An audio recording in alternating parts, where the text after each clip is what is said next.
porque estava com um problema sério nos meus dentes. E aqui o doutor resolveu todos os meus problemas. Estou saindo feliz da vida, um sorriso de ouro aqui, muito lindo. O Ribamar, ele possuía vários dentes bem quebrados, uma coisa que está muito frequente hoje em dia, que é o bruxismo.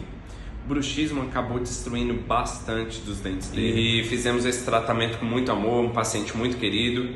E acabou tudo dando certo de uma maneira bem rápida, indolor. E conseguimos devolver a autoestima e o sorriso dele. E deixamos ele ali feliz da vida com o seu sorriso novo.